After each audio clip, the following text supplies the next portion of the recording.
Hola, hola mi gente, bienvenidos. Mi nombre es Giancarlo Osorio, soy licenciado clínico y el fundador de la clínica de salud mental Minds Together, que se ubica acá en la ciudad de Nueva York. Y hoy estoy desde la iglesia de St. Peter's para traerles a ustedes nuestro primer episodio de La Silla Caliente con nuestro invitado de honor, el Padre Fabián, donde vamos a hablar qué lo llevó al Padre Fabián ser, es y estar donde está, y qué aportes está haciendo a la comunidad latina, a la comunidad LGBT, y dónde fueron sus inicios, su origen, el individuo.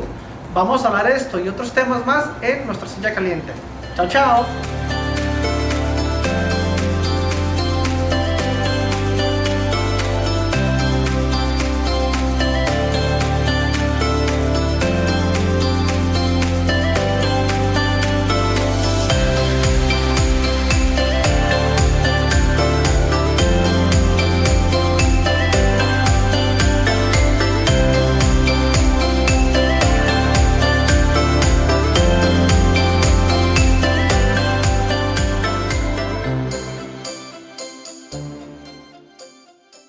Esta es La Silla Caliente.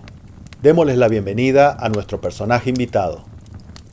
Bueno, estamos aquí en algo muy especial, Giancarlo. Todos los que nos conocen por Hablando con Giancarlo, que está auspiciado por Minds Together. Este también está auspiciado por Minds Together, pero es La Silla Caliente. Así es, este es actualmente nuestro primer episodio, así que tenemos conejillo de India.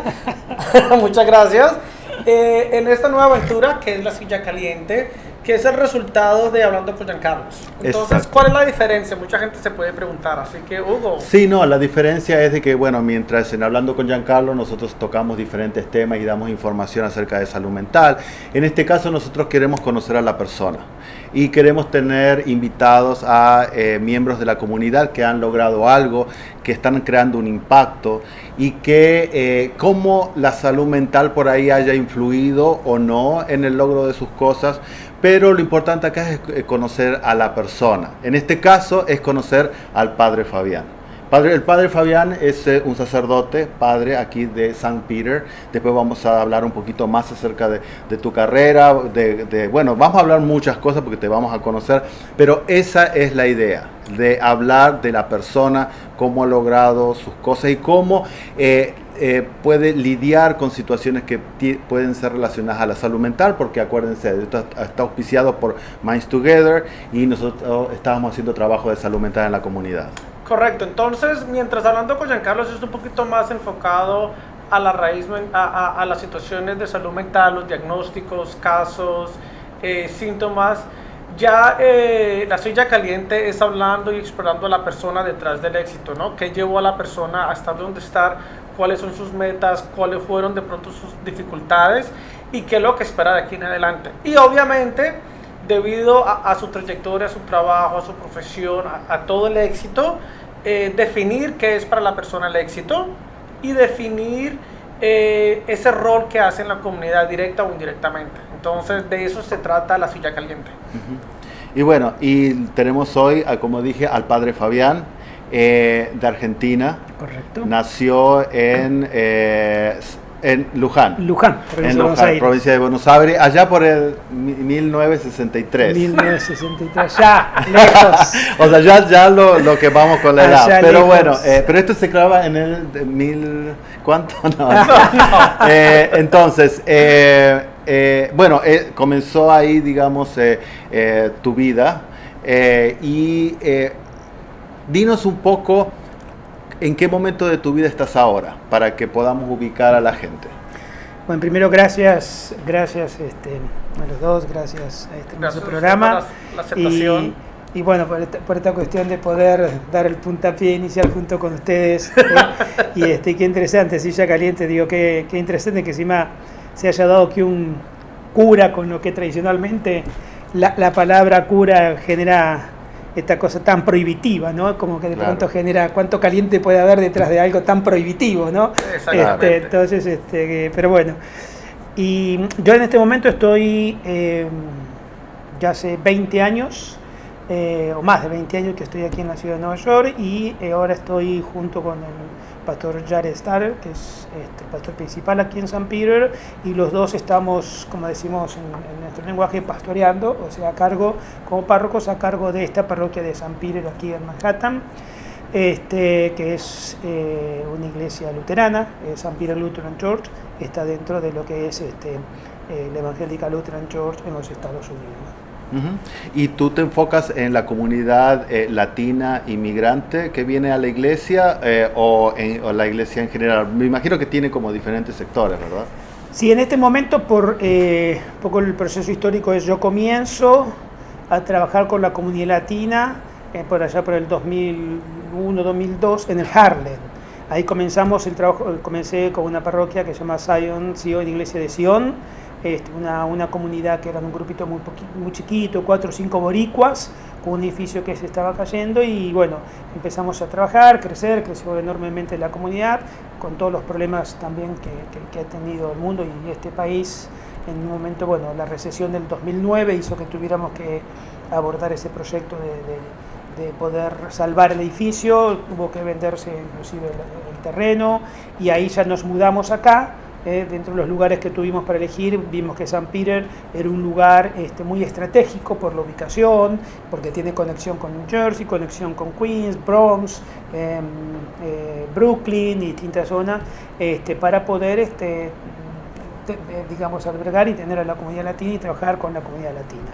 Y ya hace 2 años, el 12 de enero de este año se cumplieron 2 años que fusionamos, un merger, una fusión entre la comunidad anglo de St. Peter y la comunidad de Sion latina, y ahora somos una sola comunidad, o sea que los dos pastores trabajamos para todos, tanto latinos como, por eso tenemos servicios bilingües, actividades bilingües, las reuniones bilingües, con intérpretes simultáneos, traducimos todos los documentos para generar esta nueva St. Peter, un proyecto interesante que estamos comenzando y que comenzamos en medio de esta pandemia con todo lo problemático que tuvo la cuestión de poder comunicarnos, y bueno, ir viendo también a futuro cómo se va de este cóctel interesante, cómo se va a dar una nueva St. Peter, que bueno, será obviamente en este país, con la lengua oficial de este país, ¿no? O sea, claro, inglés, pero con matices de identidades diferentes.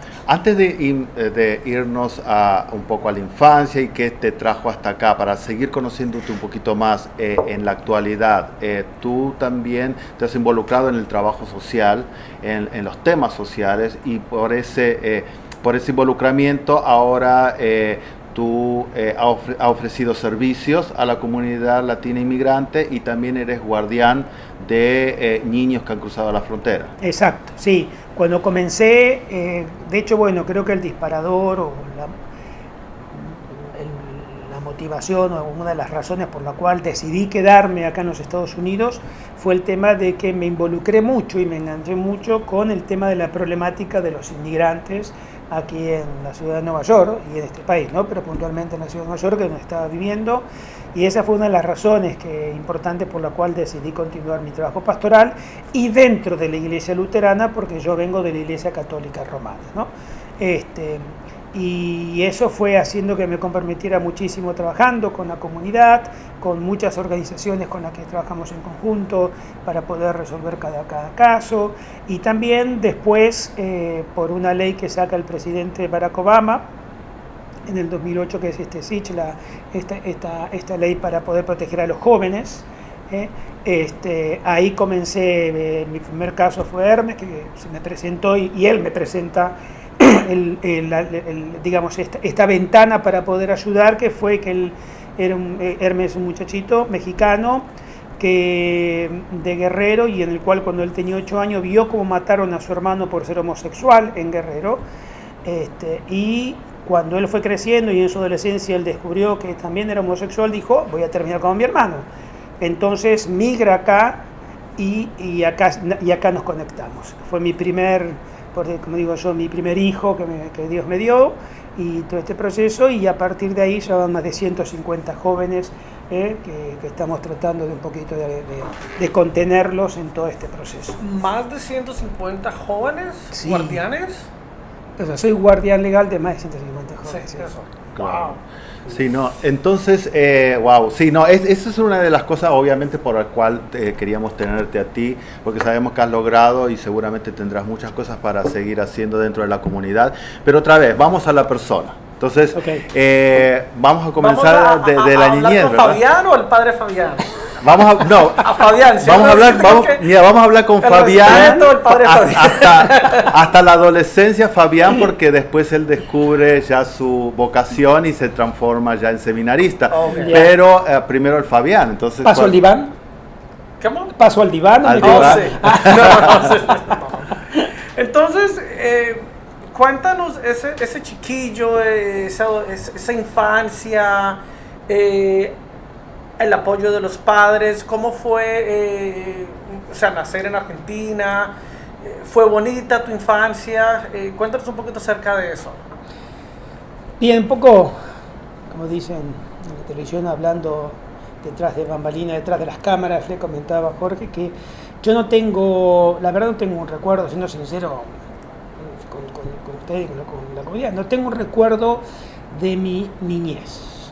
O sea, yo a partir de los 6 años, 7 años tengo recuerdos así muy vagos, pero no tengo recuerdo de ni mis 4, 5, 6 años que normalmente todos recuerdan. No recuerdo caras, no recuerdo nombres, no recuerdo lugares.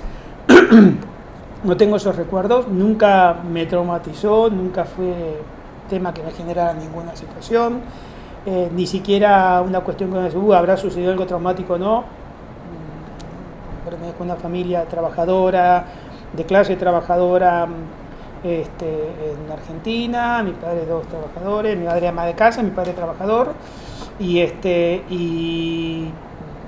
muy funcional en el sentido de nunca hubo tampoco situaciones dramáticas de abuso, ni de divorcios, ni de peleas, peleas como toda la familia, que se pelean los hermanos, que nos agarrábamos. Antes las peleas, no sé cómo son ahora mucho, pero antes las peleas entre hermanos eran un poquito más violentas que las que hay ahora, porque el contexto autorizaba que había, qué sé yo, ¿no? Pero nunca hubo situaciones dramáticas, ni siquiera de cuestiones de fallecimientos que generaron, no sé, por asesinato en mi niñez, ¿no? Quizás lo no dramático, pero sí lo doloroso, que yo sí tengo recuerdo, fue cuando fue el golpe de Estado en Argentina en el 1976, que yo justo entraba al high school, al secundario, y ver todo un contexto de amigos y familiares que desaparecían y todo lo que implicó esta situación de violencia en Argentina. No es como hoy un niño, un joven de 12, 13 años tiene que ver lo que está pasando en Ucrania y obviamente es absolutamente trágico, ¿no? Claro. Entonces esto mismo se vivió en Argentina, no con el nivel de Ucrania, no lo que está pasando ahora, pero con un nivel de violencia social muy fuerte, y aparte con cambiar una cultura de hogar que era, a partir de ahí era el no hables con nadie, no te metas con nadie, no toques nada, no vayas no digas a un lugar, nada, no digas nada. No opines esto. Era una ¿cierto? situación, sobre todo porque mi familia era una familia muy comprometida en lo social. Tanto mi madre como mi padre eran peronistas, justicialistas, y eran obviamente considerados como esos comunistas que había, subversivos, que había que ir a buscar, ¿no? Entonces un poco esto fue pero no en el área, digamos, de la intimidad familiar. Entonces yo no tengo esos recuerdos hasta mis 6 años. Me imagino que habrá sido una niñez normal, qué sé yo, y después de los 6, 7 años, o sea, a los 7 años nos mudamos de esta ciudad pequeña que era Luján a Capital Federal, en Buenos Aires. Y ahí sí yo ya empiezo a tener más conciencia, ahí sí yo me acuerdo cosas. Y creo que fue un chico normal. ¿Cuántos hermanos tenés? Yo soy el más chico de 4. Ok. Exacto.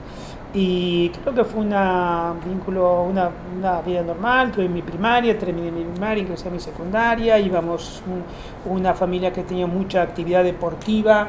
Todos los sábados a la mañana hasta el domingo a la noche estábamos en un club haciendo deporte y socializando con otros chicos. Todas las vacaciones nos íbamos 15 días con los grupos de las colonias, que acá es Summer Camp, nos íbamos exactamente.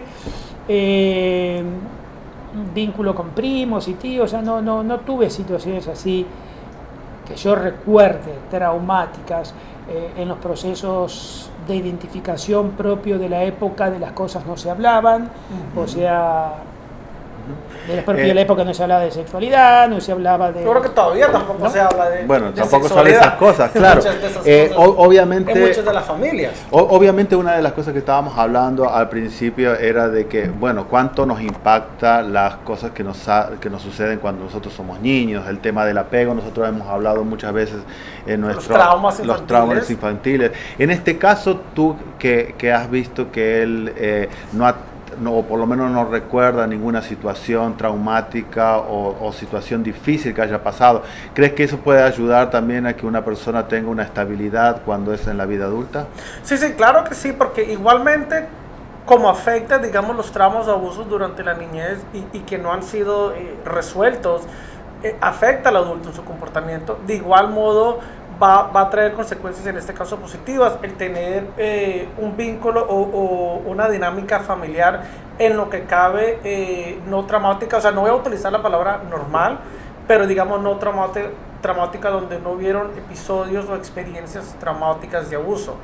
Eso, claro, genera, digamos, en el niño desde entrada un buen autoestima, un buen sentido de seguridad, de apoyo familiar, social, entre primos, entre tíos, o sea, no es solo el círculo de papá y mamá, sino la familia externa, ¿cierto? No hubo conflictos, no hubo pelea, todo fue en lo que cabe no traumático, y eso genera que el niño al crecer tenga ese sentido de propiedad, de autoestima y de saber de que independientemente todo va a estar bien. Y yo sí creo que de adulto es el resultado de lo que hay hoy, ¿no? Tu profesión, lo que haces, tu vocación, el servicio social, eso es como prueba o un resultado de que ya las cosas desde pequeño estaban bien. Claro. Y es obviamente, puedes disentir si crees que cuando estábamos tratando de analizar alguna situación, o sea, siéntete libre, pero bueno, saliendo de Luján, yendo a Buenos Aires, yendo a una escuela, ¿cuándo tú sentiste que estabas interesado por esta vocación, ¿no? De seminarista o espiritual o religión? Yo creo que el proceso militar generó en mí, ¿no? En el contexto de mi hogar, pero generó obviamente, despertó muchas cosas. Primero, ver sobre todo mi padre, absolutamente enojado y absolutamente golpeado por lo que eran las líneas religiosas. Siempre fuimos una iglesia, una familia involucrada dentro de la Iglesia Católica Apostólica Romana, y mi padre obviamente tuvo un enojo muy fuerte porque hasta el momento del golpe del Estado la familia, ellos estaban muy comprometidos en lo social. Esto implicó que cuando se da el golpe de Estado y empiezan a ir a buscar estos subversivos, todos los órdenes jerárquicos de la iglesia, la mayor parte de todos los curas, obispos, se fueron para atrás, se escondieron, no sabemos nada, no queremos saber nada, ni siquiera cuando iban los padres a reclamar dónde estaban sus hijos, y con el vínculo que había en ese momento entre la iglesia y el Estado, había una complicidad en el silencio, pero una complicidad muy fuerte, ¿no? O sea, esto es algo muy fuerte que se vivió, que mi padre lo vivió. Eso implicó que durante años ni siquiera se acercara ni se hablara de iglesia, ni de fe, ni de nada. Paralelamente mi madre siempre también vivió eso, pero ella siempre supo distinguir lo que era su fe privada, personal, entonces ella iba los domingos a misa. Mis hermanos tomaron más un poco la línea esta también de mi padre, pero creo que hubo mucho resentimiento en su momento de mi padre, ¿no? Que empezó a cambiar cuando yo después entro al seminario. Cuando yo comienzo mi vocación, y comienza mi padre un poco a cambiar y a volver nuevamente. Pero pasó toda esa secundaria en el cual yo pertenecía a grupos. Empecé primero, me puse novio con una prima cuando tenía 14 años, que ella trabajaba en Acción Católica.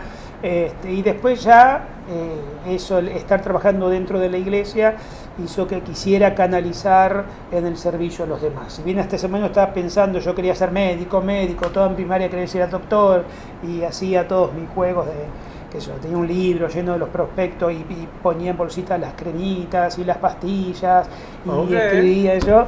Entonces, pues bueno, decidí entrar a trabajar en lo solidario. Veía como que, no sé, como que San Francisco iba a ser nada al lado de lo que iba a ser yo. Esta cosa de idealizar, ¿no? Y no me olvido más que tenía 16 años y dije, bueno, yo necesito un signo y una señal para saber si esta es mi vocación. Y justo el Papa Juan Pablo II va a Argentina y dije, si yo logro tocarlo el Papa, ahí está la confirmación. Y ahí me fui solo me fui a Luján y me quedé en Luján esperando, y entre esas cosas, pum, tuve adelante y pasó y lo tomé. Y ddije, listo, confirmado.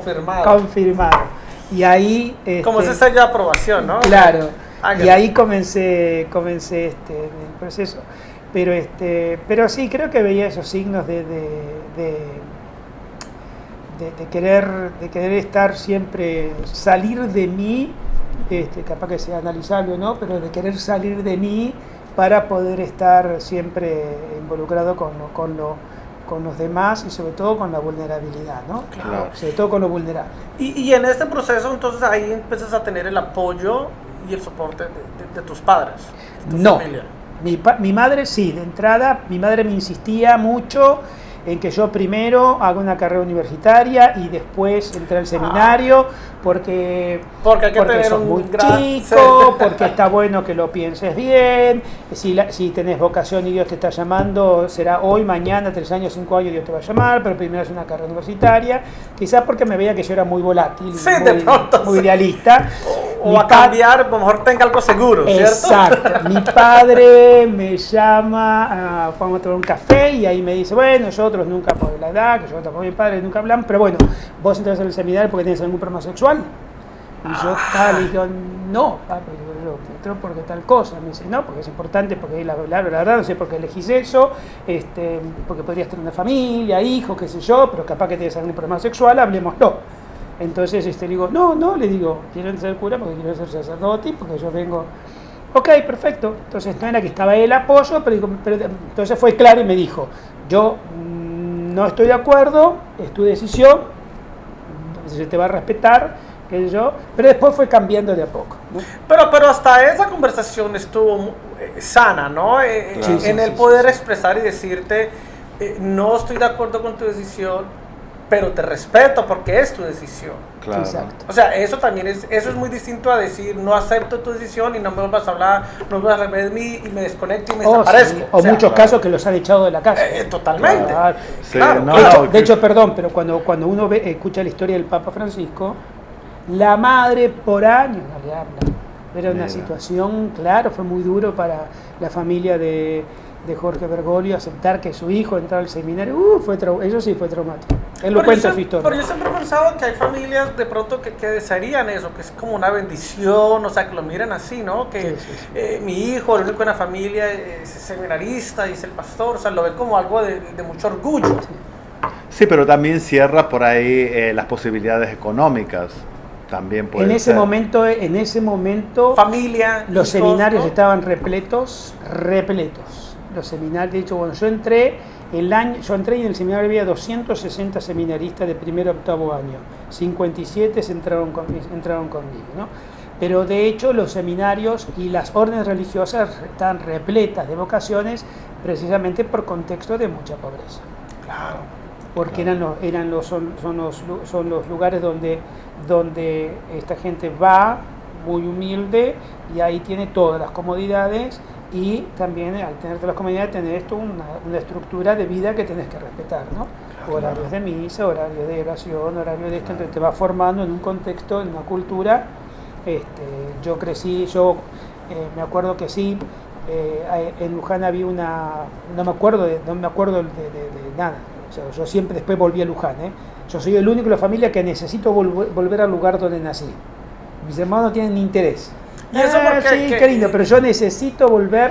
Yo ¿Qué, llego a Buenos ¿qué te atrae Aires. allá? ¿Qué te atrae? Hasta me cambia, yo soy alérgico asmático y yo llego a Luján y me cambia el aire, todo, porque es mi lugar, me conecto ahí. Y eso que fueron los 7 años que por ahí no te acuerdas tanto. Que no me acuerdo, yo me conecto, soy el único que me conecto con todos los de mi familia, primos y la mayor parte de todos, y algunos hasta están peleados por cuestiones históricas, pero entonces,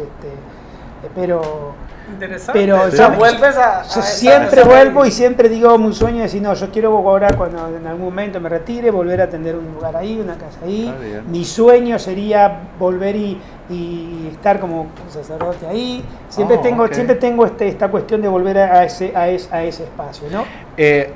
Tú comenzaste... Tema para tratar en el diván. Sí, Tú comenzaste obviamente el seminario y eso, por lo que yo tengo entendido, hace de que uno se involucre en temas que son espirituales, la persona, psicología, o sea, es una preparación. ¿Qué tanto eso ayudó a conocerte a ti mismo? ¿Ayuda o no ayuda? O ¿cuál es el efecto? No me costó el seminario, obviamente inclusive, no me costó el seminario, sobre todo los primeros años, que son los más herméticos, ¿no? Los primeros 4 años estás como encerrado y salís... Aislado, ¿cierto? Aislado, sí. Sí, es aislado. Quizás, tenés libertad, en ese momento no era el aislamiento total de los 365 días, pero salíamos los domingos, los domingos volvíamos a la noche, qué sé yo, ¿no? Yo no tengo recuerdos no tengo así recuerdos de que me haya molestado o me haya costado esa cuestión de mis, al contrario, disfruté mucho. Yo tengo que era uno de los más chiquitos que había dentro del seminario, imagínate, entré con 17, 18 años y yo tenía el hiperkinético, hacía mucho deporte, estudiábamos, mucha cuestión social. Entonces era como que llegaba a la noche cansado y me dormía porque había que levantarse temprano para la misa, ¿no? Claro, porque entonces, esa era como esa estructura exacto. Y ese orden, ¿no? De que todo tiene que ser a su tiempo, exacto. a su actividad. Tampoco tengo recuerdos, quizás como si en las conversaciones con otros compañeros que todos eran mucho más grandes, que el tema de lo emocional o afectivo era un tema de conversaciones, ¿no? No tengo yo esos recuerdos de que ni que lo haya habido con conflicto. Quizá después de los 21 puede ser, ya 20, 21 puede ser que haya empezado, pero en ese momento era como que uno iba a transformar el mundo, ¿no? Claro. Entonces no estaba el tema de que si el celibato, no celibato, de que esto que lo otro, listo, había que ser célibe, había que ser célibe, me generaba alguna que otra culpa, a veces alguna que otra pululación nocturna, que yo decía, Dios mío, pecado, pero no era un tema que de pronto a mí, que a otros sí les generaba esta cuestión de que, sobre todo los primeros años, donde se da la mayor cantidad de éxodo de seminaristas. O sea, sí, porque se dan cuenta que de pronto esto no es lo de ellos, o no son suficientemente fuertes, y seguro. Dudan porque implica empezar, yo entré muy chiquito, pero otra gente que entró con 20 y pico de años, empezar a decir, estoy un año acá adentro y no puedo vincularme ni emocionalmente, ni vincularme con la gente de una manera determinada. Esto es muy, digamos, y evidentemente marca si hay vocación o no, de acuerdo a lo que la institución pauta, ¿no? Exactamente. De acuerdo a lo que la institución pauta. Claro. Entonces yo me ajustaba perfectamente, que eso no era un tema que a mí me llegara a despertar ni preocupar todos estos temas, y bueno, no había que hacerlo, sí era tu llamado y era tu vocación. Exacto, yo lo vi claramente eso, entonces no era un cuestionamiento el tema de y era la cuestión que el celibato implicaba, claro, el tema del no ejercicio de la sexualidad y la no opción por una vida matrimonial, porque uno en cierta forma era como que se iba a casar con Dios y su esposa era la iglesia, claro, y se iba a dedicar a la iglesia. Eso, claro, yo lo asimilé muy bien teológicamente y emocionalmente. Entonces tampoco nunca lo veías como, digamos, como un sacrificio o renunciar a ciertas cosas, sino que era como más placentero, digamos, como... Sí, no lo viví, o sea, lo viví como una opción. Okay. Y esa opción no me generó en mis primeros años un sacrificio. Correcto. Después quizá lo empecé a ver, porque uno se empieza a conectar más con otras cuestiones, ¿no? Pero como que lo empecé a ver como que el sacrificio como que todo es un sacrificio. En general, digamos, un vínculo de relación de pareja es una opción. ¿Por qué? Porque optás a estar con esta persona y con esta persona y no con otras. Ajá. Entonces, Claro. es una opción, porque si no decís, bueno, ¿para qué me caso? Entonces, y esto implica también un sacrificio, ¿no? Es decir, bueno, obviamente... Tener hijos, cambiar mi Exactamente. vida, ya no es mi prioridad, ahora es mi hijo. Eso es- Exacto, son opciones que implican sacrificio y dejar cosas, ¿no? Entonces, así lo tomé yo y así lo viví yo, como diciendo, bueno, y en un llamado que lo viví fuertemente y que yo siempre digo, ahí es como que fue la semilla que se gestó, que se formó teológicamente, intelectualmente, pero que cuando yo llego a los Estados Unidos, después de qué sé yo, no sé, casi 20 años, 15 años, prende y lo puedo vivir acá pastoralmente, Claro. sin el contexto, digamos, que tiene en este caso la Iglesia Católica Romana, sino en el contexto luterano, en donde tiene otra estructura. Entonces ahí como que pude explayarlo pastoralmente en mi trabajo con la comunidad. Y ahí si queremos hablar de ahora, ya el padre Fabián cuando llega acá a Nueva York y se conecta a las iglesias y empieza ya todo este apoyo y todos sus servicios. Pero ¿sabe cuándo vamos a hablar de esto? En unos cortes. Ya volvemos.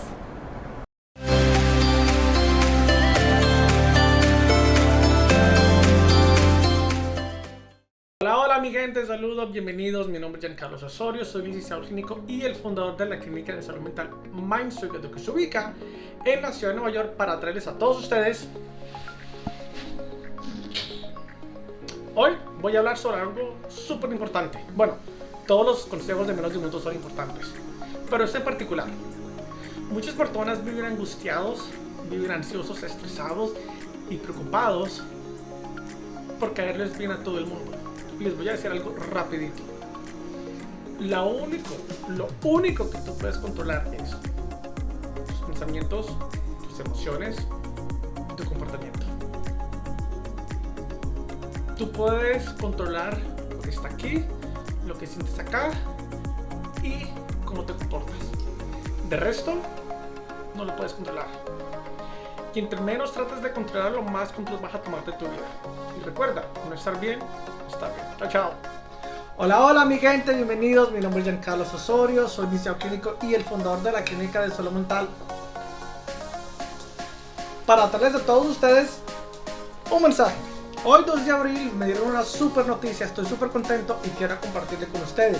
Mi gente, dar las gracias por ese apoyo incondicional en las redes sociales y personalmente que he tenido debido a la labor que continúo haciendo para minimizar el estigma y normalizar la salud mental en nuestra comunidad.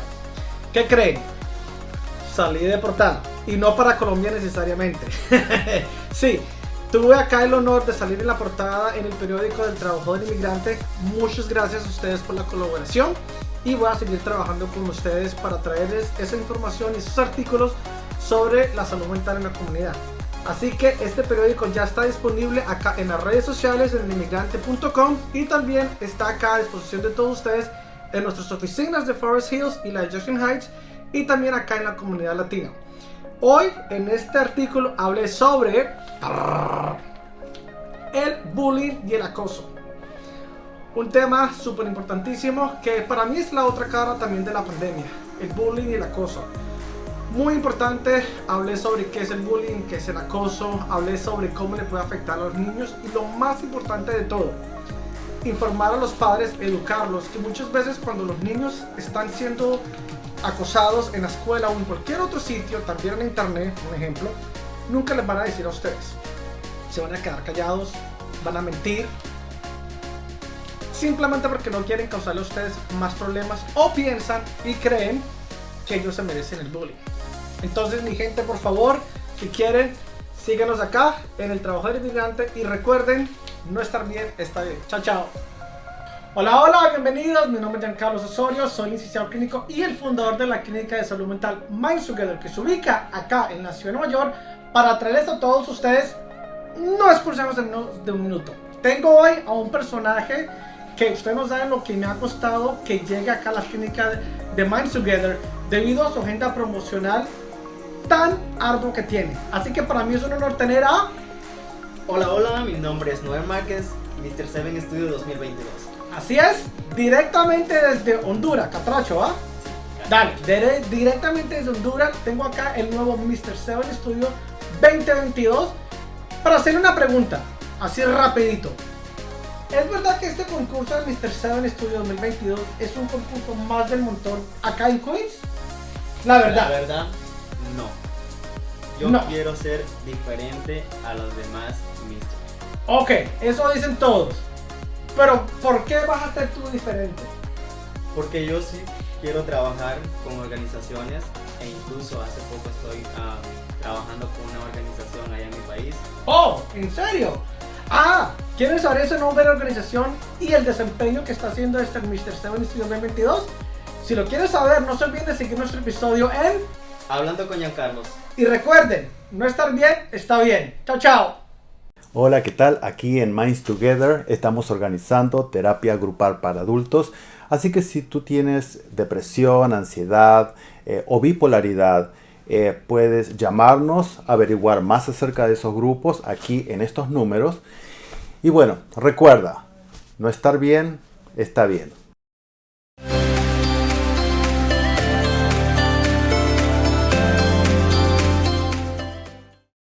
Y bueno, seguimos acá en la segunda parte de la silla caliente, donde estoy seguro que se va a poner más caliente. Pero primero quiero destacar que, bueno, sin duda tenemos acá a un argentino deportista, porque le gusta el deporte y está representado por su equipo de fútbol favorito, River, y además fanático del mate, ¿verdad? Absolutamente, siempre Sí. campeón de los campeones. Sí. No sé.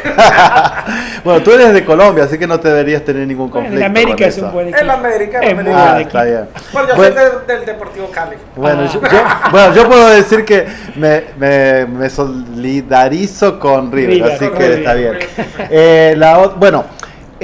Estábamos entonces en la época en la cual tú estabas en el seminario, ya estábamos en los 20 y algo, pero sabemos de que tú no te... ¿cómo se dice? No te recibes o no te ordenas hasta que en realidad llegas aquí a Estados Unidos. Entonces hay una época en la cual hay como una separación, un divorcio con la iglesia. Me gustaría que nos hables acerca de eso, cómo sucedió, qué es lo que pasó en ese momento. Sí, no hubo, o sea, en mi fe, mi espiritualidad, mi práctica religiosa no cambió nunca. Lo que sí empecé, digamos, los últimos años en el seminario, hasta que, bueno, tomamos la decisión como obispo en ese momento de poner un impas, ¿no? Fue que empecé ya de más grande, después de los 21, 17, 18, 19, 20, era como que estaba muy en lo intelectual, muy en toda la parte, digamos, académica. Ya después comenzamos en la práctica pastoral, a trabajar en las parroquias, en lo que se llama... Ya la parte social. Claro, ya después que recibís el primer ministerio, que es el lectorado, ahí ya te envían a trabajar en una parroquia y comenzás, ¿no? Y ahí como que, bueno, también empecé todo, digamos, uno es un ser social que está cultural, está involucrado en lo que está pasando en el momento, ¿no? Y en ese contexto histórico en el cual yo estaba, yo pasé la transición del gobierno militar a la vuelta a la democracia en el año 83. La vuelta a la democracia generó muchos cambios sociales y muchas propuestas en ese momento, que era el presidente Raúl Alfonsín, que era del Partido Radical, con una mentalidad obviamente muy avanzada, muy evolucionada que tenía el presidente Raúl Alfonsín en ese momento, y una de las primeras leyes, o sea, por supuesto muchas leyes, pero una ley que generó a nivel social en Argentina una gran turbulencia o crisis fue la ley de divorcio. Hasta ese momento no había divorcio en Argentina y en el año 25 el presidente Raúl Alfonsín pone la ley de divorcio y esto generó, previo a la ley, una resistencia muy fuerte sobre las líneas religiosas, Claro, sobre todo el matrimonio, ¿no? sobre todo siendo la Iglesia Católica Romana como la iglesia oficial en ese momento dentro de la República Argentina. Entonces esto generó realmente porque bueno, porque es lógico, por una cuestión también de principios teológicos, de principios bíblicos, principios institucionales, y esto generó también dentro mío una crisis muy fuerte, porque implicaba tener que a muchos... Volver atrás, ¿no? Y decir... Y a muchos amigos o familiares o amigos de mi familia, que de pronto tener que decirles están en pecado porque se divorcian. Porque esa era a grandes rasgos la lectura. Si te divorciás, estás en pecado, no vas a poder volver a comulgar más, y ya esto va a hacer que al no poder comulgar más dentro de la institución tengas un lugar separado porque ya no estás dentro de las líneas convencionales. Esto fue bastante, es un momento bastante fuerte. Pero bueno, obviamente yo estaba dentro de ese ámbito, lo pude superar después. Otro tema fuerte fue cuando aparece, por supuesto, el tema del SIDA, en ese momento no llamada SIDA, sino llamada la peste rosa, porque así comenzó, cuando comienza acá en los 80 a darse este fenómeno pandémico, ¿no? Y bueno, al no conocerse, lo mismo que pasó con el COVID, no se sabía nada, no se conocía nada, entonces obviamente que fue estigmatizada una comunidad, que era la comunidad del LGTB, donde se estigmatizó que esta enfermedad era exclusivamente para ellos, exacto, como castigo, como de todo, ¿no? Exacto, entonces esto, las líneas más ortodoxas religiosas, por supuesto, siempre lo ven desde esta mirada, y a mí me parecía también muy fuerte, muy duro, muy cruel, muy inhumano, estigmatizar a un sector de la comunidad en donde ya estaban por siglos, o no sé si por siglos, pero sí, digamos, estigmatizado porque, bueno, por sus elecciones sexuales, y a partir de ahí tener que encima ponerle esto me parecía mucho más inhumano todavía. Y después, digamos, también se da que el presidente Raúl Alfonsín propone a la comunidad argentina actualizar los planes educativos de la nación. Entonces genera lo que se llama el Congreso Pedagógico, en el cual propone una educación que sea laica y una educación que sea igualitaria y accesible para todos, que siga siendo por supuesto gratuita, pero accesible para todos. Y había una oposición muy fuerte de las líneas religiosas en ese momento, entre ellas por supuesto a la que yo pertenecía, la católica romana, y así que hubo una oposición muy fuerte y un adiestramiento muy fuerte de ir a los sectores de asambleas democráticas para poder tratar de no podemos permitir que se hable de la ley de Darwin, donde dicen que el hombre es descendiente del mono. Tenemos que poner la palabra de Dios, la Biblia, como centro, y esto generó también la neutralización de un proyecto que tenía, obviamente, como intención la inclusión de todos los sectores sociales, la inclusión sobre todo de los niños y de los jóvenes en una educación que puedan acceder. Entonces también se abortó este proyecto. Y esto generó quiebres muy fuertes internos, en el cual necesité poner ese distanciamiento, no desde la fe, sino en este caso de lo institucional. O sea, en cuanto a mi proceso en orden, a prepararme para ordenarme como sacerdote. Yo seguí trabajando en la parroquia, seguí trabajando en la catequesis, digamos, ¿no? No sé, aún no pudiendo responder muchas preguntas de los jóvenes, cuando me decían, padre, yo trabajaba como catequista, pero bueno, te decían, padre, yo no me quiero casar, porque bueno, tampoco tenían los mejores modelos familiares, ¿no? Entonces no quiero casar. Entonces el catecismo me está diciendo que no puedo tener relaciones prematrimoniales. O sea, ¿qué quiere decir? ¿Qué quiere decir? ¿Tengo que hacer toda mi vida célibe? Claro. Yo decía, muchachos, esto es lo que dice el catecismo. Pregúntenme, no sé, el obispo, el papa, digo yo, pero no sé. Claro. Todo lo que yo les puedo hablar del amor, de la sexualidad como valor positivo del amor, que es el documento que había enseñado en ese momento, pero la necesidad de la juventud, del hombre en sí, en sus procesos naturales, estaba esta cuestión, la necesidad de atracción y de acoplar, ¿no?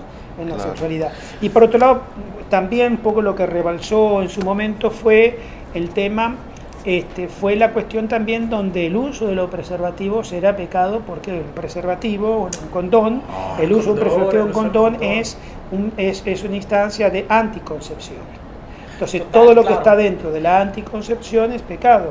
Entonces, vos tenés una realidad en el campo de acción pastoral, que tenés jóvenes, niños, porque ya hoy niños de 2, 13 años despertares sexuales, que es la edad que tienen, tenés jóvenes que tienen su ejercicio, la mayor parte de la población, y que no les interesan los aspectos religiosos porque no están involucrados, y que tenés, digamos, entonces es como que hay un mensaje en el cual el uso del preservativo es pecado. Decís, Claro. wow, estamos trabajando para salvar la vida, por la vida, no estamos trabajando por la muerte, porque Claro. el no preservativo, sobre todo en esos momentos, hoy quizás hay otras instancias, digamos, porque ha progresado la ciencia, ¿no?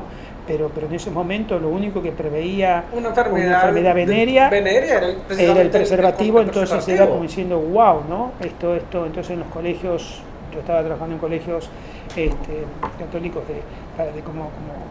como profesor, y era como que tenía que, en la pastoral, ¿no? Tenía que promover a jóvenes adolescentes que el uso preservativo era pecado, cuando la realidad en la práctica de Claro. ellos era otra. Entonces Era también otra. me generaba un tema muy fuerte, en el cual decidí ponerles en paz, y que, por eso decía antes, todo eso yo lo llevo y lo hago explotar y florecer, esa práctica pastoral, cuando ya años después, aquí en los Estados Unidos, me ordeno dentro de la Iglesia Luterana. Claro, entonces todo ese tiempo que tú, pospusiste es ordenarte, tenía que ver un poco con todas esas convicciones que luchaban internamente, pero siempre fuiste lo suficientemente fuerte como para mantener las convicciones sin dejar doblegarte ante la institución que obligaba a las personas a tomar parte de las decisiones que tenía ese sector, y bueno, tú dijiste no, yo no puedo hacer eso. Sí, igualmente, Hugo, quiero ser claro, no hay un obligarte de la institución. Okay. O sea, somos todos gente grande, somos toda gente adulta, ya a partir de los 21 años, entonces nadie te obliga a ordenarte. No es que te pone un revólver, vos tenés que ser cura, no, es una opción personal. Y en esa opción personal, que es absolutamente respetable dentro de la diversidad, hay mucha gente que opta en este caso, ya sea en la institución religiosa que sea, o no religiosa, pero en este caso opta y dice, ok, yo acuerdo con estas pautas, yo acuerdo con estos marcos éticos, morales y dogmáticos, y es su opción, nadie le pone un revólver. Pero sí, si estás en este equipo, si estás en esta institución, tenés que respetar las pautas de esa institución. Claro. Por eso que yo dije, no, yo veo una institución como la que estoy ahora, en la cual se puede hablar de la inclusión, en la cual el tema de la sexualidad no es un tema relevante para nada, en el cual veo que hay vínculos emocionales de todo tipo, en diversidad, muy saludables, en el cual la diversidad de géneros hace que se puede incluir dentro de los altares que otras instituciones no, o sea... Podemos decir que hay más aceptación a la persona, al individuo, y no decir por tu sexualidad, por esto, no eres permitido aquí. Sí, o sea, no es que en las otras instituciones no haya aceptación a la persona, la hay. Por eso, gracias a Dios, hay una diversidad, cada uno está donde quiere estar. Digamos, yo puedo ir a la universidad que yo quiera, mientras la pueda pagar acá de este país, otros no, porque quiero elegir la orientación que tiene, hay no sé acá, pero en mi país hay carreras universitarias, que hay universidades que son mucho más oficialistas políticamente del partido, otras que no, son mucho más conservadoras, y yo puedo elegir lo que sea, ¿no? Yo creo que esto es absolutamente respetable, porque yo tengo mucho cuidado, porque no para nada estoy ni juzgando, ni condenando, ni hablando mal de otras instituciones. Son opciones que cada uno busca su estilo de vida. Hay gente que necesita, yo siempre digo, en las iglesias evangélicas, las acá llamadas pentecostales, yo me saco el sombrero y respeto. No acuerdo con muchas cosas, pero respeto, porque son instituciones que entran dentro de las cárceles, que son las únicas que realmente trabajan fuertemente dentro de las cárceles, que sacan de la droga y del alcohol de las personas. Quizás no compartiré algunas cosas, pero tienen esta misión, y lo hacen de una manera con mucho amor. No acuerdo con determinadas cuestiones dogmáticas, pero está bien, hay gente que necesita de esto. Bueno, Por eso digo, yo creo que estas instituciones tienen sus reglas, sus pautas, y si te ajustás, fantástico. Si no, hay otras. Que eso también, en cuanto a conceptos de salud mental, es algo que yo también hablo mucho con los adultos, que digamos están en situaciones, que esas situaciones crean conflictos internos. Y llega un momento que yo le digo a las personas, bueno, ya llevas en esta situación, en este conflicto, mucho tiempo, muchos años, y esa situación no cambia, ¿no? Que fue lo que tú dijiste. Y llega un momento en que uno tiene que tomar una decisión. Bueno, si esta situación me crea conflicto, no va de acuerdo con lo que yo quiero, tengo que ser consciente que esta situación no va a cambiar. Totalmente. Yo no soy quien no tengo el control para cambiar esa situación, entonces tengo que retirarme de esa situación. Absolutamente. Tengo que alejarme de esa situación por mi propia salud mental, por yo estar bien. Y lo que tú hiciste, lo que estoy escuchando es que llegas acá y descubres y vuelves y te reencuentras, no solo con reafirmar tu fe, sino también ves, digamos, de pronto que se puede vincular tus creencias, lo que tú ves social, también con la religión y en esta parte con la iglesia absolutamente luterana. Y es interesantísimo, volviendo al principio cuando vos decías el contexto de hogar y familiar que ustedes hablaban, lo importante que es en el proceso. Quizás yo pude conectarme conmigo mismo y tratar o intentar ser leal, porque creo que se trata un poquito de eso la cuestión, tratar de ser leal a uno mismo. En la medida en que uno trata de ser leal a uno mismo, creo que eso es parte de cierta sanidad, porque realmente puede vivir con libertad interna aquello que desea y aquello que quiere, por más que el mundo se te oponga, vos estás queriendo ser lo que vos sos, ¿no?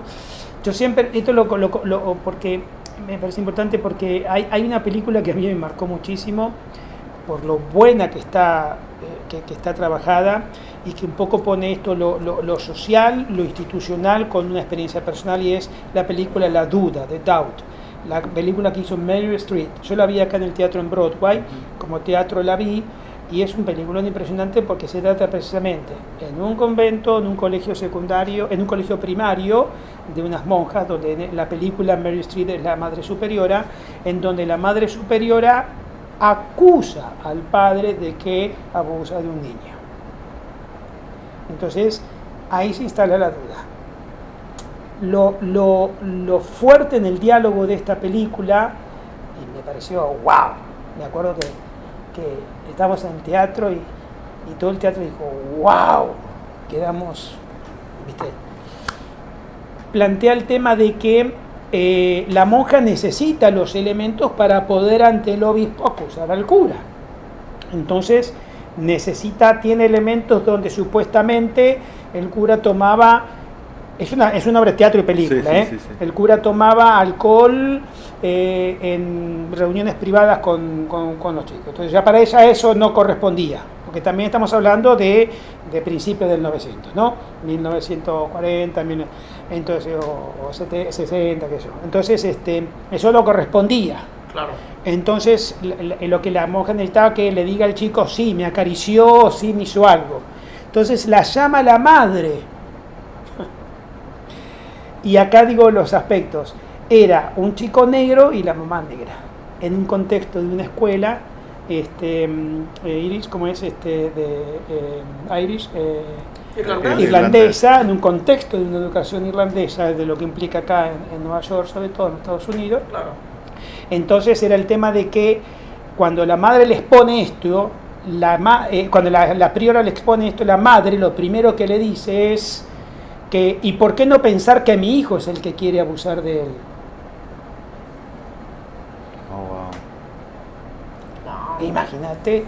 Imagínate el teatro que damos, porque no sabíamos de qué se trataba bien la obra. Entonces, claro, la duda que se instala, porque entonces ahí la madre le explica y le dice, si usted supiera lo que a mí me costó tratar de que mi hijo pudiera acceder a esta escuela por ser negro y me dieran permiso para...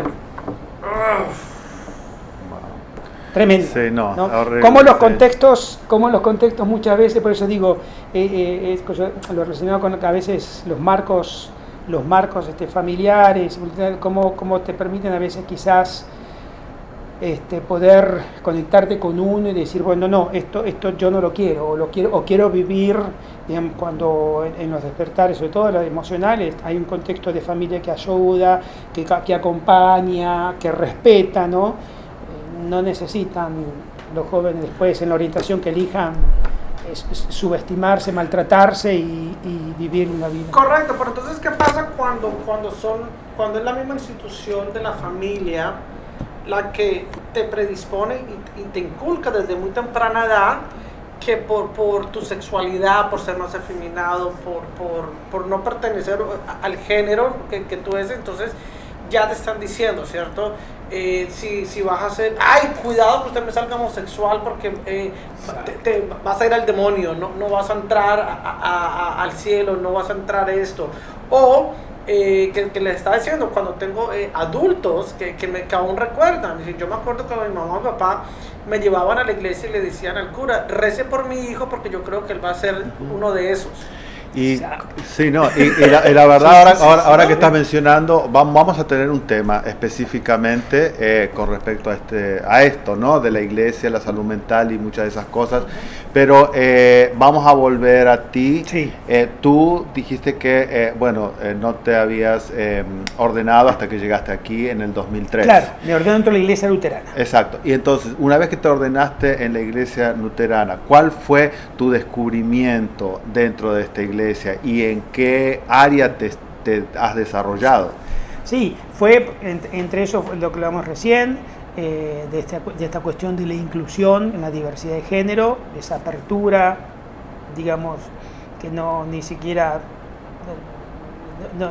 es conversable. Eso es una cuestión. Es parte de la vida común. Acá nadie, no es que hay grupos para uno, grupos, estamos todos en el mismo grupo. La inclusión de la mujer. La inclusión de la mujer, Hugo, fue impresionante para mí porque al principio, cuando yo vi mi primer contacto con la iglesia luterana fue en el año 1988, cuando vi una mujer sacerdote, yo dije, this is the end of the world, este es el fin del mundo.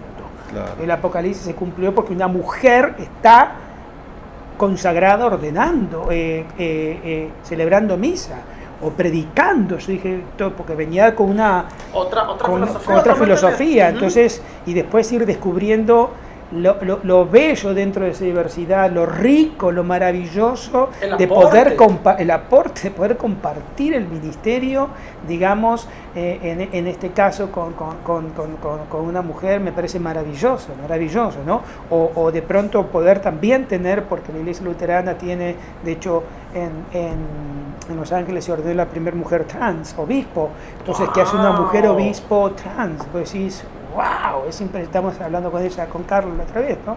Y es hispana, y pues decís, increíble, ¿no? Una mujer obispo trans, o no sé, o sea, una trans obispo, decís, es como que todos los paradigmas se te dan vueltas y se rompen, ¿no? Explotan para abrirse otros nuevos. Esto es que para otras instituciones o para otras miradas sería no sé, lo que tú dices, el fin del mundo, perverso, enfermo y un montón de cosas, ¿no? Entonces, distorsión. Esas cosas me parecieron importantísimas. La inclusión de la mujer me pareció algo, wow, qué cosa más que hace precisamente. Y otro tema importante también dentro de la catequesis, sobre todo la catequesis dentro de los niños, no está instalado el tema de la culpa, que este es un tema que yo creo que es central. Y que te marca para toda la vida. Cristo murió por mí, y Cristo murió por los pecados de la humanidad, y Cristo muere para mí para salvarme. Estamos todos de acuerdo. A través de Él nos viene la salvación, estamos todos de acuerdo. Que tengo que hacer obras solidarias, obras de amor, obras de caridad, estamos todos de acuerdo porque estamos llamados a transformar un mundo. Que el pecado original nacemos en el estado y a través del bautismo, las instituciones, sobre todo las católicas, estamos de acuerdo que a través del bautismo volvemos a ese estado natural, que de los textos bíblicos nuestros, el Corán tendrá sobre otras cosas, los cristianos volvemos a estado original, estamos todos de acuerdo. Pero es ese hacer crecer a nuestros niños donde está instalada la culpa, digamos, desde un lugar del control, Del miedo, no solamente a Dios, sino también a las consecuencias de Dios que supuestamente les habla a una institución, sí. Porque esta institución, evidentemente Dios le habla a cada institución diferente. A esta le dice que si no cumplís estas cosas, perdiste, vas para el infierno, ¿eh? Pero a otra no tanto por lo que se ve, y a la otra no tanto, ¿no? Esta cosa que tenemos las instituciones religiosas, ¿no? Parecería como que Dios habla a distintos teléfonos y en distintas formas, claro. pero sí es terrible, sí. Cuando te instalan esta cuestión y te lo instalan desde la base.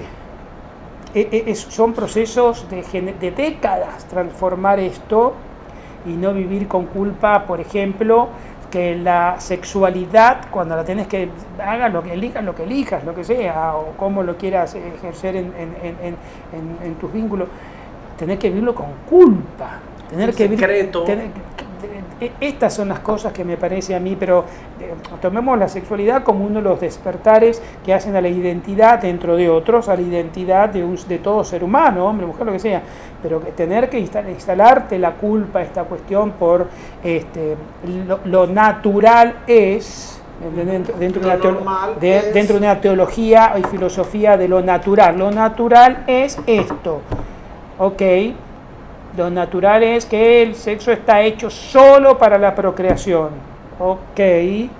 Entonces, si no deciden mamá y papá tener un hijo, quiere decir que estos temas, sí, ¿no? Pero, exacto, que tiene que ver con algo central y vos decís, wow, entonces esto no está dentro de la teología luterana.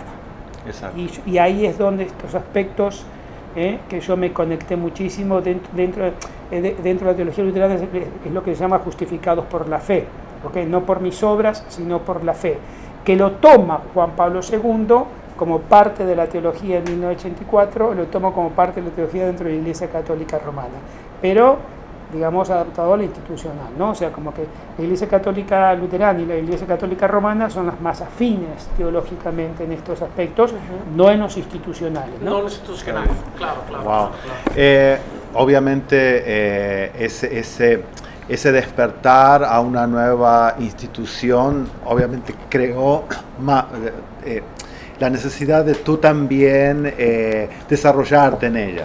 Y actualmente te ha tocado trabajar con inmigrantes y que ellos mismos han pasado por muchas situaciones de traumas que seguramente, como estábamos hablando acá, tú no las has pasado, pero que ahora has vivido, o ahora estás escuchando esas otras realidades.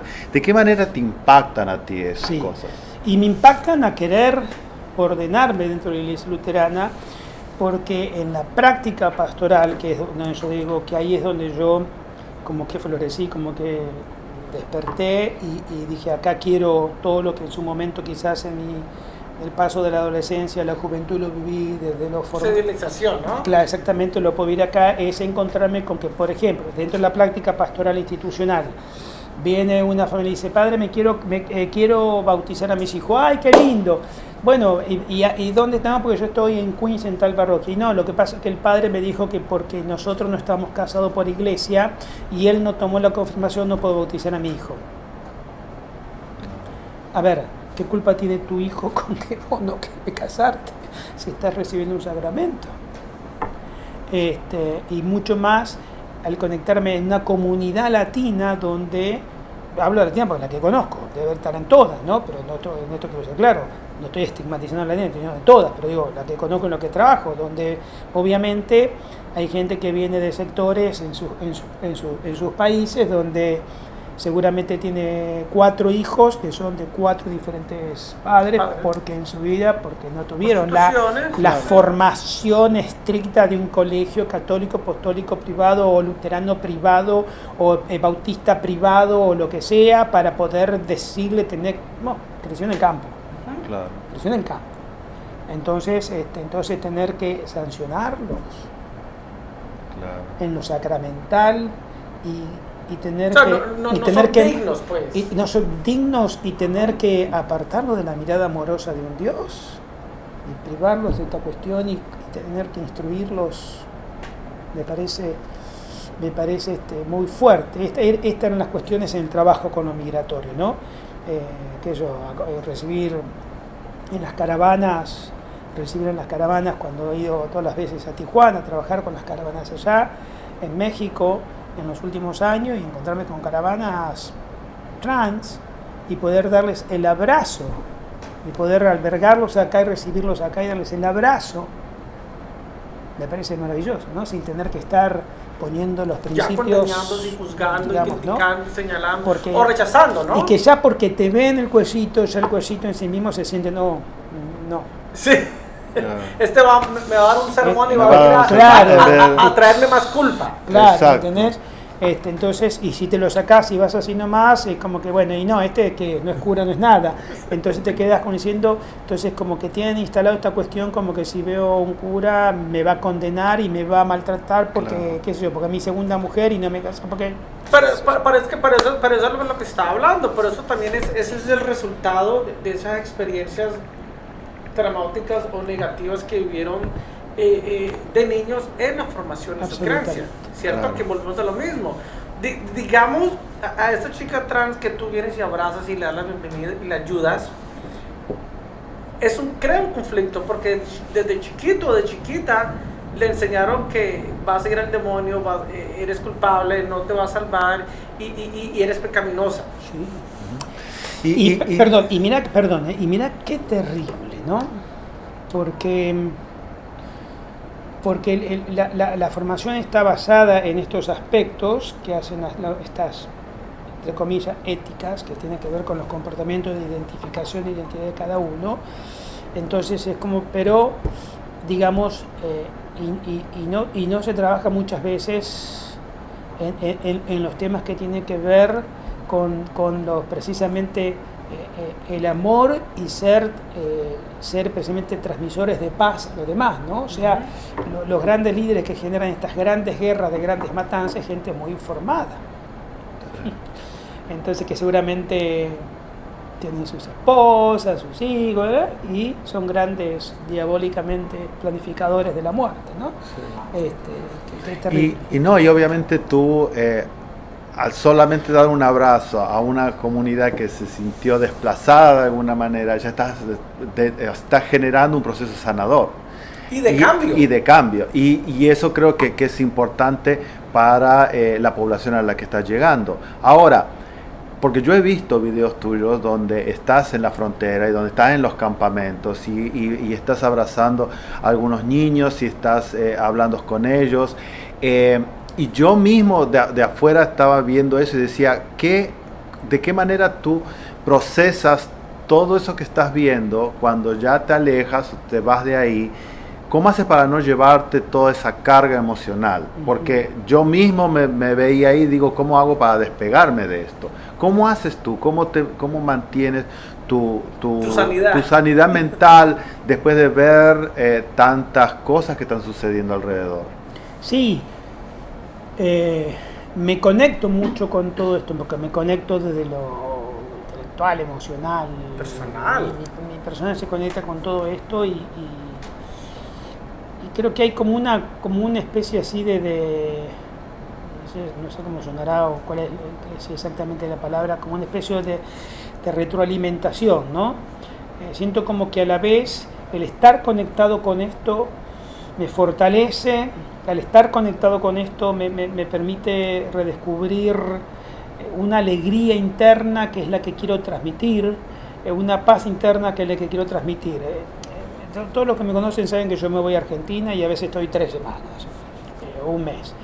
Yo estoy una semana con mi familia, pero las otras 2 estoy con sectores sociales compartiendo, porque no es trabajando, compartiendo. Ahora estuve en San Luis con el comedor, estuve en la villa, nosotros le decimos a los lugares muy muy pobres, carenciados, en el cono suburbano de Buenos Aires, trabajando por el comienzo de las clases, repartiendo útiles escolares, trabajando con los chicos, en 2 o 3 lugares que estuvimos ahí, ¿no? Porque si yo me tomara esos días para ir a una playa y estar tomando sol, me generaría más angustia, o me generaría cierta tristeza, o me generaría cierta, no sé si depresión, pero me generaría, porque estaría diciendo, es como que Hay tanto por hacer. Estoy bien, es más lindo que la posición que tengo, pero lo otro me hace que me relaje, hace que me sienta en casa Te con llena ellos, me llene, digo, quiero que sean mis vacaciones así, ¿no? Entonces significa que me tome mis días con mi familia para estar, y voy a la casa de mi hermana que tiene la piscina y estamos ahí, mis sobrinos, y compartimos, y salgo, y comidas, y tal. Pero el resto necesito, porque no puedo necesito mirar para afuera y ver qué es lo que está pasando con esos sectores vulnerables y estar con ellos, y eso me fortalece. Por eso digo, creo que hay un proceso de retroalimentación, eso me fortalece, y eso hace como que no queden focos enfermos. Y sabes que ahora que tú dices eso, a mí también me ayuda a esclarecer un poco qué es la misión de cada uno, porque claro, por ejemplo, si va un médico a uno de estos lugares y logra hacer una intervención que salva una vida o hace que la persona tenga mejor salud, eso de por sí ya está generando una sanación, ya está generando un efecto positivo en alguien. O sea que en tu caso es ir y brindar fe, brindar esperanza. Y entonces, cuando tú vas ahí, estás haciendo lo que tú lo sientes como un llamado. Entonces, eso te genera la sensación de que estás cumpliendo con tu trabajo. Cuando tú te vas con la sensación de que cumpliste tu trabajo y dejaste una semilla, dejaste Exacto. algo. Entonces, eso también logra de que, fui útil, logré mejorar algo, di la esperanza que tenía que dar, el amor que tenía que dar, y entonces me siento en paz conmigo mismo. Cuando uno tal vez lo mira de afuera, está impotente porque no puede hacer nada, y entonces ahí donde genera esa cosa y esa culpa interna o lo que sea. Y es cierto, porque ahí es donde puedo hacer cosas. Yo no puedo trabajar con discapacidades. No puedo. Es como, me supera. Claro. O sea, yo he estado una sola vez trabajando en un lugar de chicos down y no puedo. Claro. Me frustra, me angustia, y ahí sí digo no puedo. Claro. Es como cuando yo estoy trabajando, digamos, con un paciente, con un cliente, mucho tiempo, muchos años, 2, 3 años, y llega un momento en que miramos atrás y decir, mira, ya llevamos 3 años en terapia, ¿te recuerdas cómo llegaste, la situación, la condición? ¿Cómo te sentías? Ahora mira, 3 años después, lo que has logrado. Y profesionalmente hablando, no hay nada más gratificatorio cuando la persona te dice gracias. Al venir acá he podido dejar esas cosas, renuncié a esto, pude ver, cambié, modifiqué, y gracias por escuchar, por apoyar, por estar acá, ¿no? Entonces ahí es cuando de pronto lo que tú dices, es como que uno vuelve y te recarga de eso, ¿no? Y para mí, cuando, obviamente por el trabajo que hago, cuando yo me siento que ya mentalmente estoy muy asfixiado, entonces digo que necesito un break, me voy a tomar un fin de semana, no voy a ir, como para volver y centralizarme, porque obviamente me imagino que tú vas a tener experiencias de testimonios que tú te pones a escucharlos y uno dice, ¿y cómo todavía estás aquí? ¿Cómo estás vivo? ¿Cómo sobreviviste? Pasaste todo lo que pasaste y tienes fe y sigues luchando, ¿no? Como que... Absolutamente. A mí siempre me pegó una historia que es la de Facundo Cabral, un cantante argentino que ya falleció, lamentablemente, bueno, justo lo mataron en Guatemala.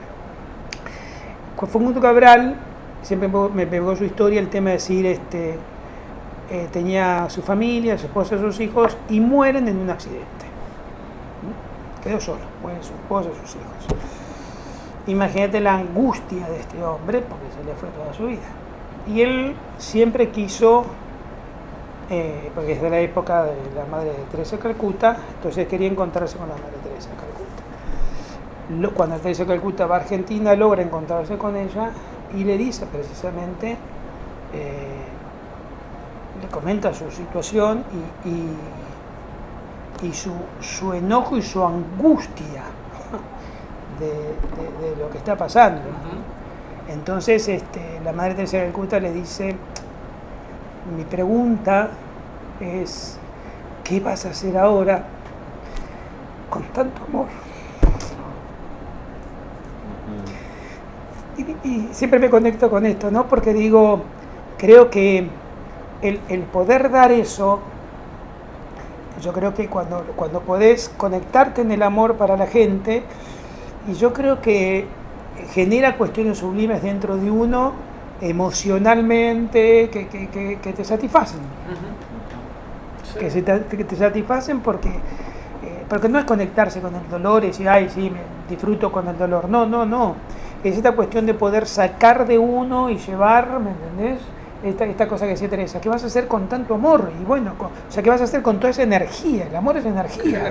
Entonces lo puedo poner en resentimiento, odio. Claro, en resentimiento, odio, sentarme a llorar, deprimirme, me emborracho, me drogo. O lo puedo poner todo en servir y buscar en los demás, ¿no? Yo creo que a mí siempre me pegó eso mucho y digo, wow, qué revitalizador que es.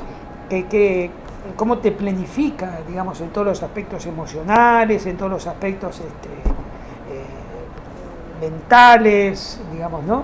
Esta cuestión. La verdad que, bueno, obviamente para mí fue muy revelador el tema de que padre, cuando uno dice padre, significa muchas cosas, ¿no? Estás adoptando a un montón de gente todo el tiempo, entonces ¿cuál a veces es la tarea del padre, ¿no? Es hacerse cargo de eso y lo puede hacer guiar, hacerlo de muchas maneras. En este caso es del brindar amor.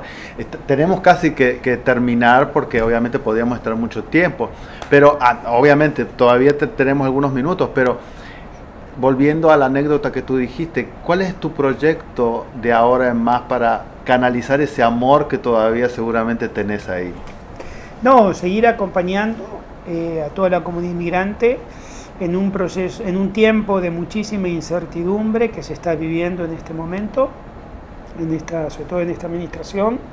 Venimos de una administración muy agresiva y donde la comunidad inmigrante fue muy golpeada. Estamos en un momento donde la comunidad no está siendo ni agresiva en esta administración ni golpeando, pero sí de incertidumbres muy grandes que generan ansiedades muy grandes porque no se sabe para dónde vamos, no se sabe qué pasa. No se sabe qué va a pasar. No se sabe qué va a pasar, hay promesas que no se cumplen de reformas que no hay reformas. Esto genera mucha incertidumbre, genera mucha ansiedad.